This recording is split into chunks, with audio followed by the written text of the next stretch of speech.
La perspectiva psicológica sobre los amantes es compleja y puede tener diversas facetas. Hoy reflexionaremos sobre la naturaleza de la infidelidad y el impacto emocional que puede tener en las personas involucradas. La figura del amante parece ir más allá de un simple encuentro pasajero. No basta con haber compartido momentos íntimos una vez para considerarse amantes. Cuando alguien menciona tener un amante, sugiere una relación más profunda y continua, alguien que forma parte de su vida de manera regular, que está en su agenda y con quien se repiten los encuentros. Recuerdo a un amigo casado con hijos que mantenía una relación de años con su amante. Observar el estrés que experimentaba esta persona me hizo reflexionar sobre quién sufre más en una infidelidad, el infiel o aquel que, por la culpa, no puede actuar según sus deseos. La carga emocional y el conflicto interno que enfrentan ambos son significativos. El amante puede sentir una tensión constante al ocultar su relación, mientras que el otro debe lidiar con la culpa y el miedo a ser descubierto.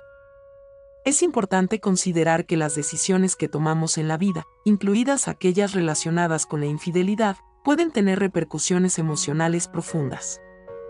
Vivir con la carga de decisiones que contradicen nuestros valores puede generar angustia y poner en riesgo nuestra autoestima y dignidad.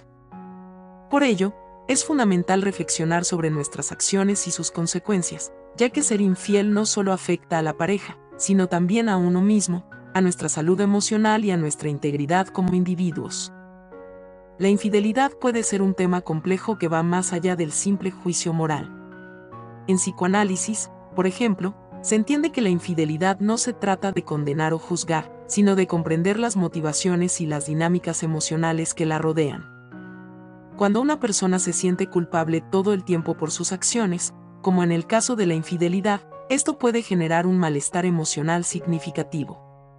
En la terapia psicoanalítica, se busca entender las razones subyacentes de estas acciones, en lugar de simplemente condenarlas. Por ejemplo, si un paciente relata una infidelidad, el enfoque no sería juzgar su comportamiento, sino explorar las emociones y conflictos internos que pueden haber contribuido a esa decisión. Es importante tener en cuenta que la infidelidad puede tener consecuencias emocionales profundas, tanto para la persona que es infiel como para la pareja y la relación en general. Lo que podría empezar como un encuentro divertido y placentero, puede evolucionar con el tiempo y empezar a involucrar cuestiones afectivas más complejas. Por ello, es fundamental abordar estas situaciones con sensibilidad y comprensión, reconociendo que cada individuo y cada relación son únicos y requieren un análisis profundo y cuidadoso. La infidelidad puede tomar diferentes formas y tener distintas implicaciones según el género y la personalidad de las personas involucradas.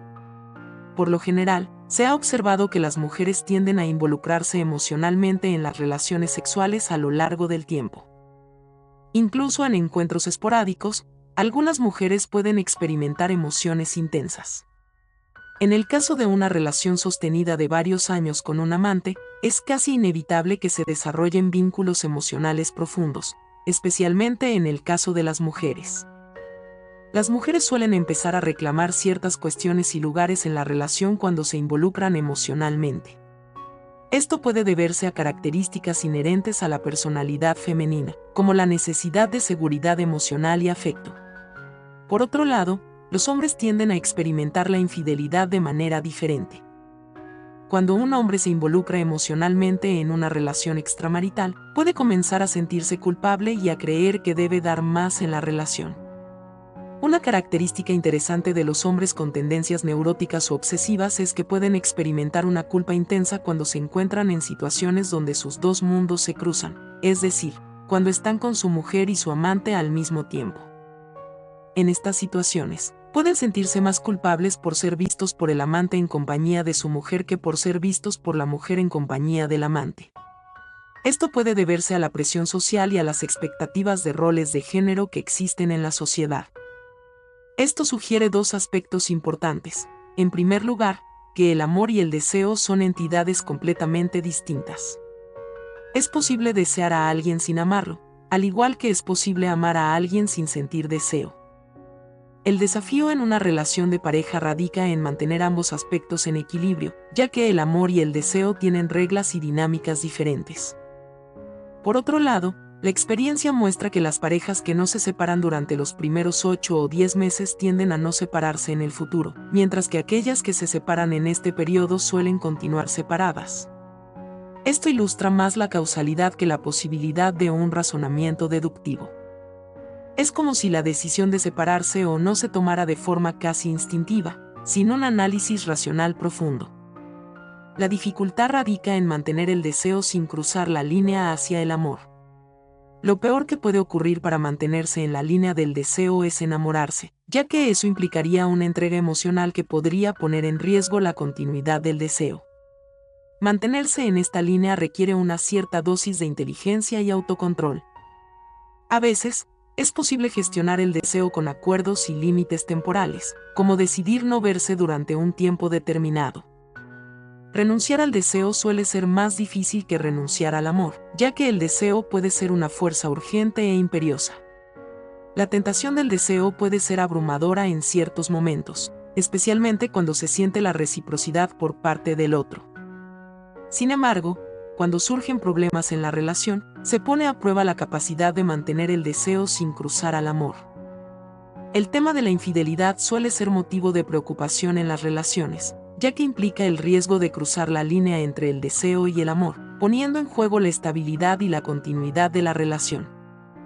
Es importante considerar cómo nos posicionamos en una relación y hasta dónde podemos mantener ciertas fronteras emocionales.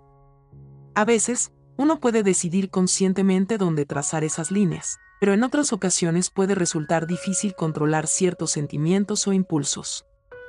Personalmente, me gustaría poder mantenerme en la orilla, sin cruzar al territorio del amor, pero a veces siento que estoy en medio del lago Titicaca, luchando por no naufragar. La palabra esperanza puede ser tanto poderosa como devastadora. Esperar que un amor no correspondido algún día lo sea puede llevar a situaciones dolorosas. Por ejemplo, una persona que tiene una amante y espera que esta situación evolucione hacia algo más significativo puede llegar a inventar historias o situaciones que alimenten esa esperanza.